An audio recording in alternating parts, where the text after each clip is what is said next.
Welcome to a self-published author's diary. I am Elodie Novodatsky. I write about first time, second chances, things that scare the crap out of me, and things that make me laugh out loud. I'll be speaking with you and sharing my adventures in self-publishing, the behind the scenes of writing, and the business side of it.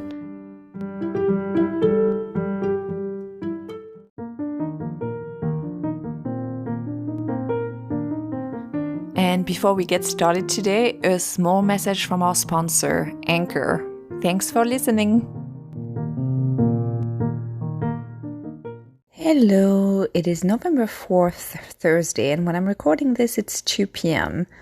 when I'm recording the beginning of the podcast, because in a few minutes, you'll hear the beginning of my week, how it went with writing and the self-publishing business and everything else. Yesterday, I had planned to write. My goal was to continue writing the story that I will publish under a pen name. And I did. I made a lot of progress. I also wrote the book summary, which is always helpful, right? To write the book summary to see where the story is going. And I think I have it down. And I'm quite excited about it. I also have a cover. So I already have the cover. I have the pen name ready. And now I just have to finish writing it. The way it will go is that I think the goal that I have right now, and I will know for sure when I finish writing the story, but it will be a novella, and it will be the same couple. So they will get a happily for now at the end of each novella. And then after 3 novellas, they will get their happily ever after. I think that's the way I want to go. I am trying something a little bit different. Again, I will only publish it in Kindle Unlimited, and I will build a separate website for it. So it's going to be a bit of work in terms of time, but at the same time, I said time twice, so close to one another. I would edit that if it was a text, but I'm just going to keep on talking. So it will not be as time consuming in terms of my online presence and everything else related to it, because it's a pen name. I'm approaching it slightly different. I am applying things that I've learned by, self-publishing for the past 7 years. And I'm also trying to write more to market with those particular stories. So we'll see. We'll see how that goes. And I will keep you updated. The rest of my day yesterday was pretty stressful because I have mentioned I have the Leftover Brides translation coming out in French and in France and in French-speaking countries at the beginning of December.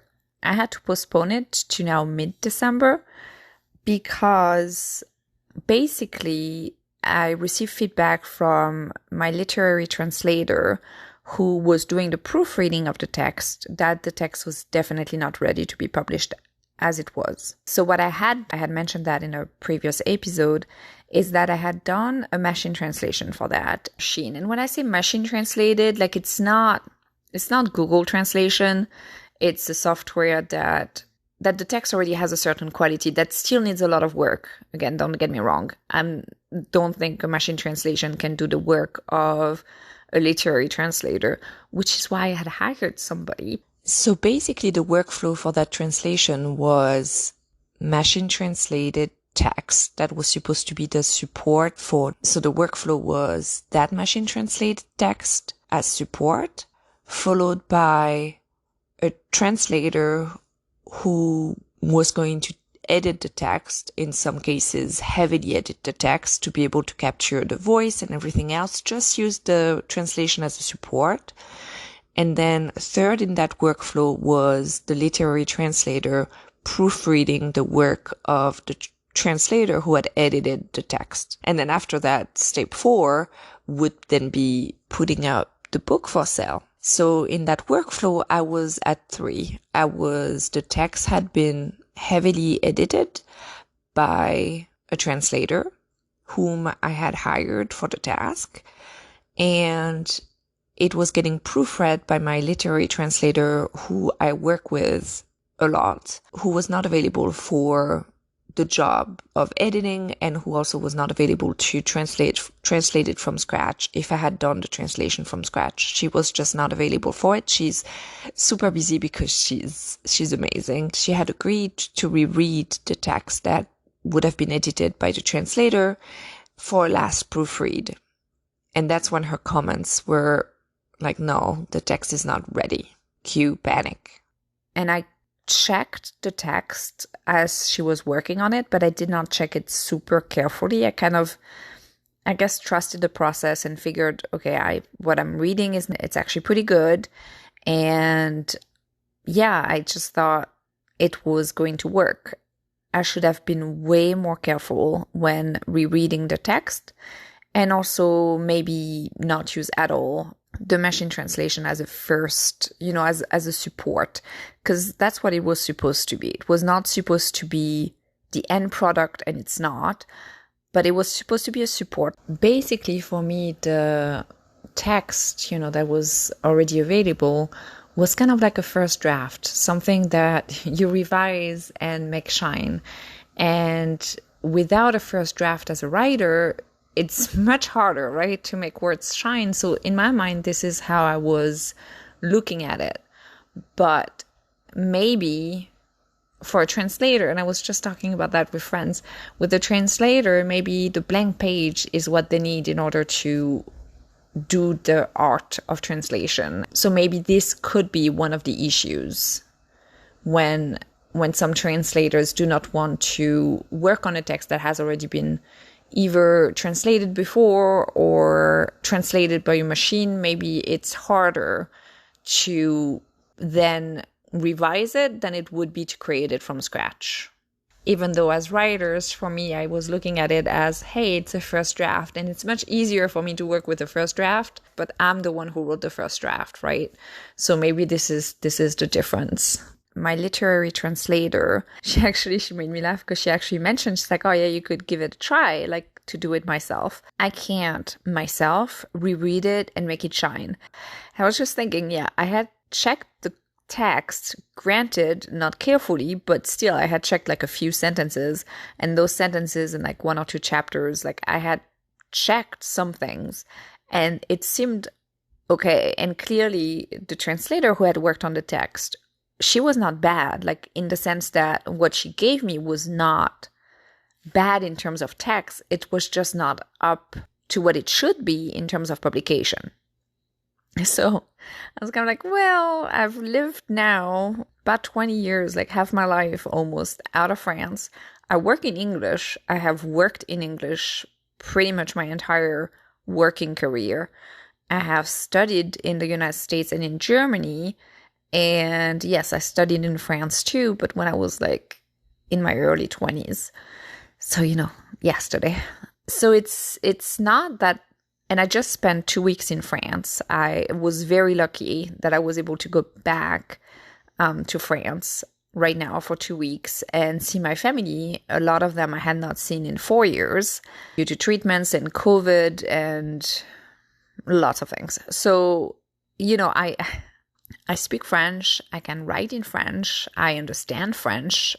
I have not written a book or tried to write a book in French and not English probably since high school, maybe a year or two after high school. So it's been a while, and I read mainly in English right now. I have books in French that I need to read, but I mostly read in English at the moment. And so doing that myself is like, I don't think I can. And if I could, it would take me such a long time and a lot more work behind it. Like I would need somebody to really double check everything a lot, much more than what I'm crossing my fingers will happen now. So I was able to find somebody to rework the text and was very clear, maybe clearer on the fact that, the text as it was, it has been edited already once, but following the comments of my literary translator, who has left, like she worked on the first 2 chapters with, changing some of the sentences and changing some of the punctuation and stuff. She also mentioned that it needed a bit more work on certain things in terms of the translation. And so I made clear what was needed. And I found somebody who just sent me something, and I'm not going to double check by myself. I'm also going to send it probably to some of my family members who are very avid readers. It's very important, like the distinction between a text that is good and a text that is good enough to publish. And I think sometimes it's the same when we are drafting, right? Some people might be like, the text is good enough, you can just publish it.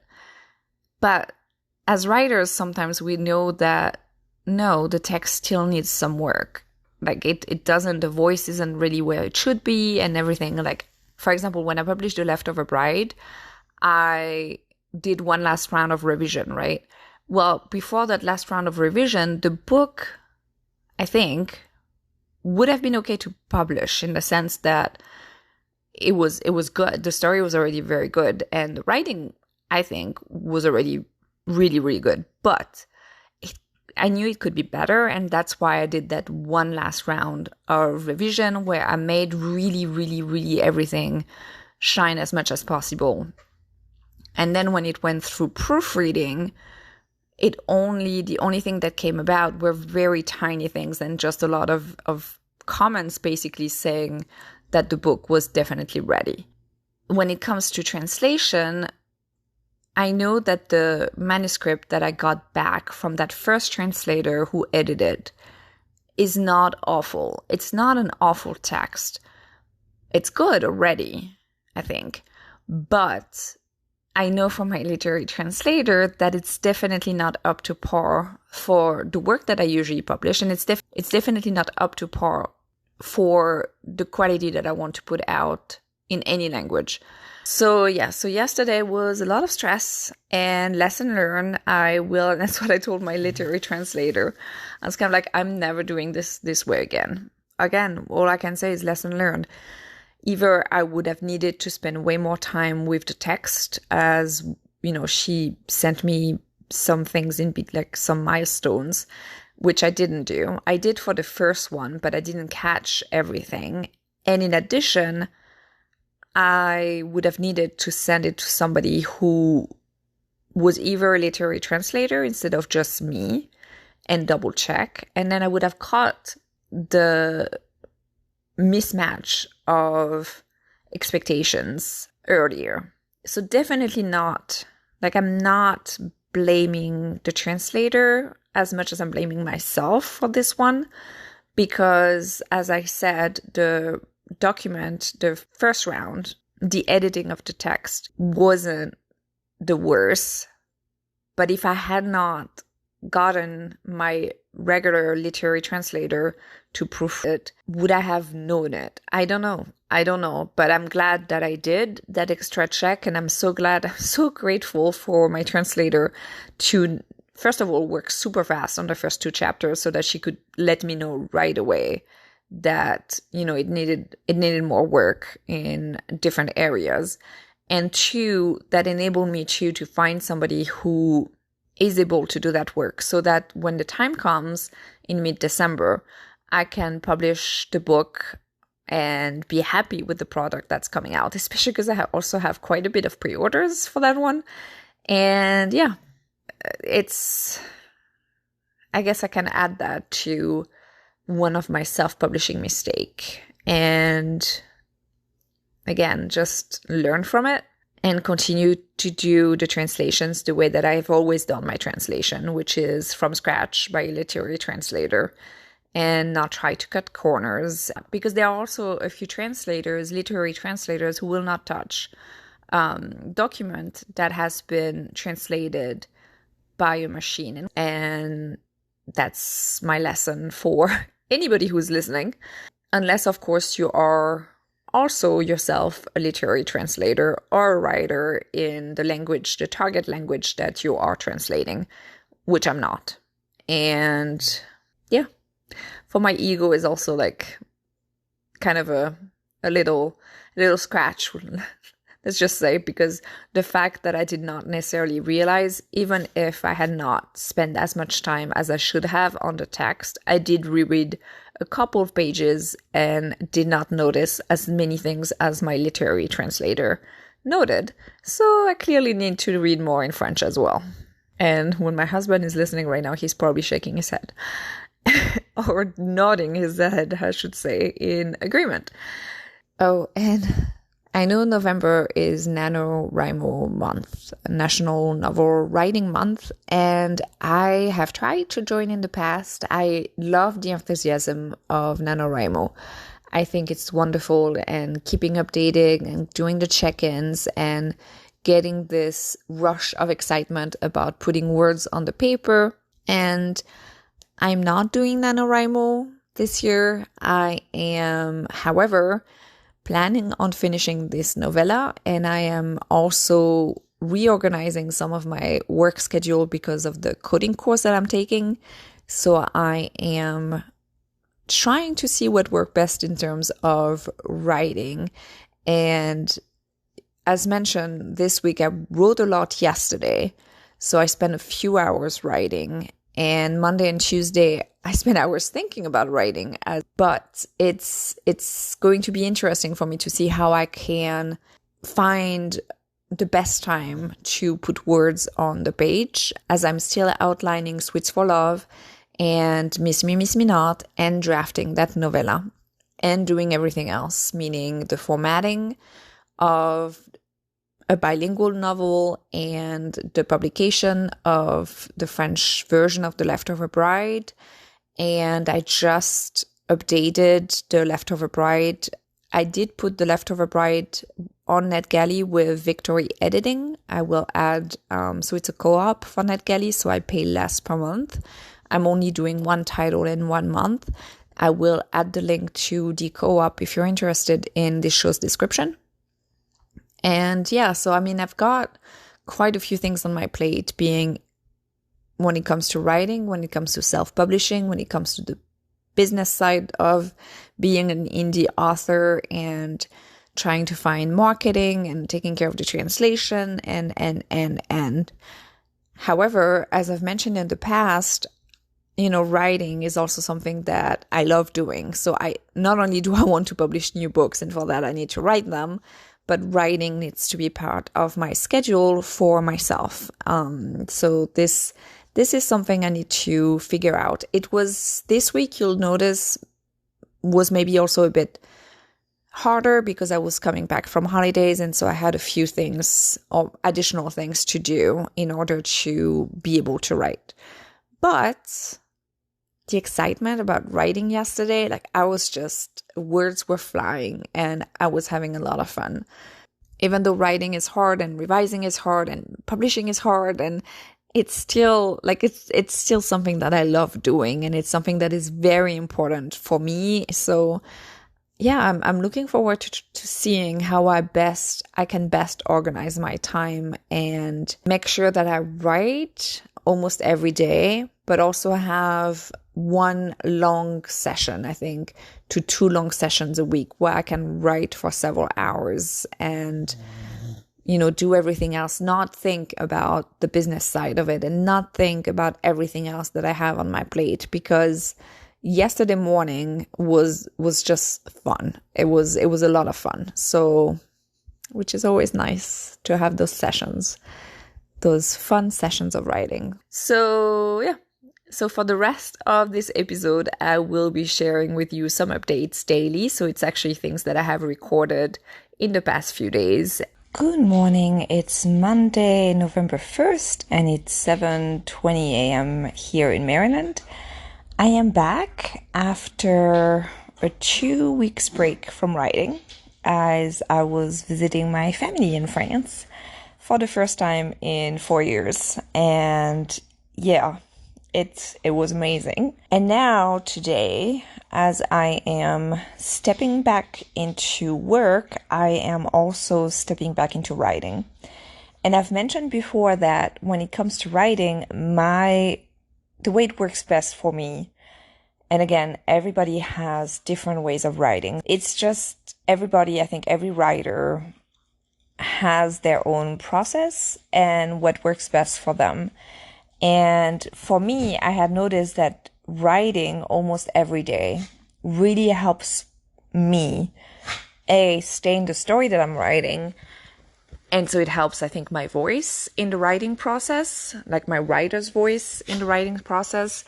And then B, it also really, I think, helps my writing, just the quality of it, like for my first drafts. So now that I haven't written in 2 weeks, I have to find a way to get back into it and into a certain rhythm and into the stories that I've been writing. And so this morning or today, I think I am going to work on my to-do list, which will include some writing prompts and, write a day or write the morning of a certain character, like when the life is like, when there is nothing additional happening in the sense of like maybe, before the love interest has arrived, or thinking maybe even about, because in my case, she has met him before. So maybe thinking about him and kind of getting back into the head of my main character and do the same for him so that I can really get back into the story. Or maybe they're watching, like for her, I could have her watch the TV show that reminds her of the man that's about to come back in her life. And for him, it could very well be that whenever he has some sort of sweets, he thinks about her because she's a baker. So this is some things that I'm going to do today in order to be able to get back into the plotting of that particular book, which is Sweets for Love. It's the second in my Swan's Cove series, standalone. It's Aisling's story, who is Sorka's sister. So this is what I'm going to do today. I'm going to slowly get back into it, and then I'm going to reread, because I was also drafting another story, the one that I will publish under a pen name. And for that one, I basically need to reread what I've written and outline the next chapter so that I can also get back, into that particular story, because the voices are different.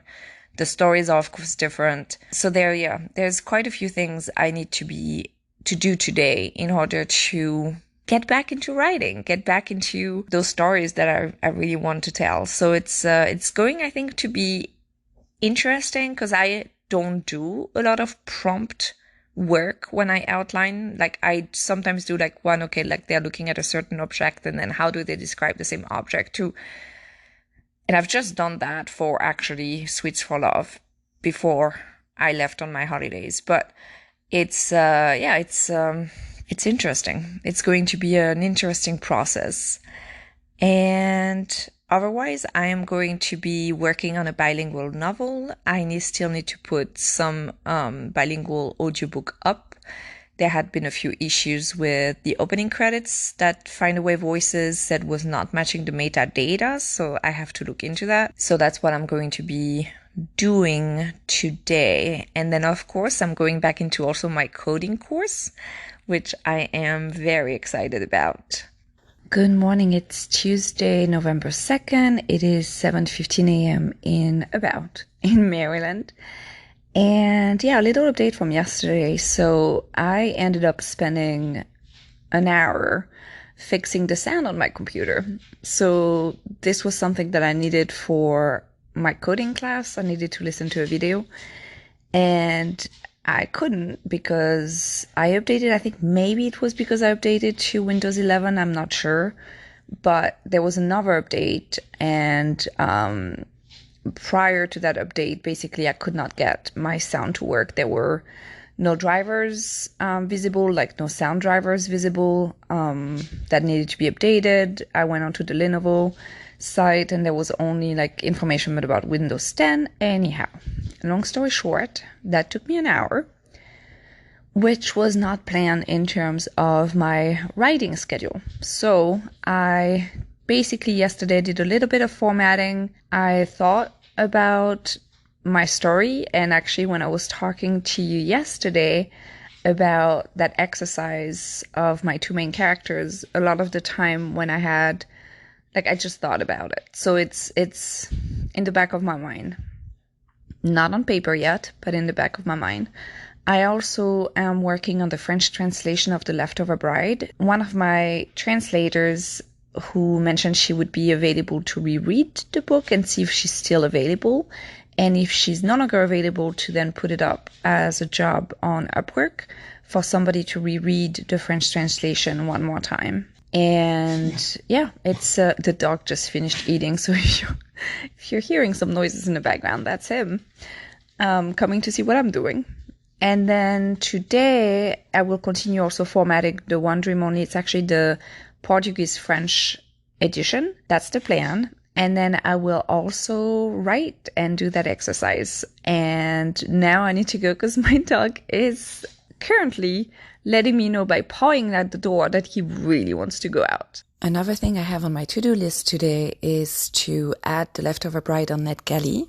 And for that, I want to update the Word document a little bit with a message for NetGalley reviewers.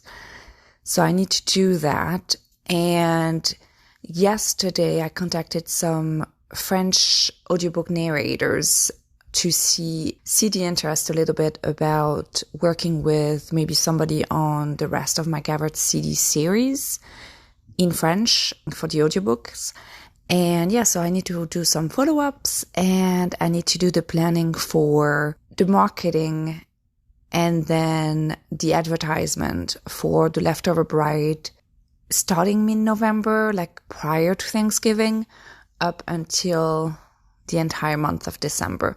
So I have to figure out what my schedule is going to look like in terms of possible ads, in terms of blog posts, in terms of social media, in terms of possibly I'm doing some book funnels, sales promo with other authors around that time. So I need to figure out what the schedule is going to look like. And I'm thinking about applying for a BookBub for that particular period. Crossing my fingers. I've never tried to get a BookBub with The Leftover Bride because it's brand new. And if you don't know what BookBub is, I will add a link in this episode's description. But basically, it's readers sign up to find out. It's a very large service, so they have a lot of readers, and people sign up to know when there is a discount on certain books. They might say which category they prefer reading. Do they like romance? Do they like nonfiction? What type of books? And then they receive an email daily in their inbox letting them know about discounted books. And it's, for authors, it has always been seen as the thing to get in helping you get your books in front of a lot of readers, of like a very wide audience. I've had one BookBub, which was for Fear Me, Fear Me Not, and I had put it for free. And I would like to try it with romance, like straight up contemporary romance, and not put my book for free, but do it as a 99 cents promo. So yeah, I will let you know if I get it or not. The price for that particular slot is pretty steep. So I'm also doing research to see, is it worth it in terms of investment? So far, everything I'm reading is saying yes. If you get one, it is still worth it. And then if I do get one, then I would need to think about what I could do around it to make sure that, yeah, I help my sales as much as I can, my ranking as much as I can, and make sure that I have really everything ready to go with the other books as well. Thank you so much for listening. As always, don't hesitate to rate this podcast and subscribe and share with your friends. And for the writers out there, happy writing. And for everybody, happy reading.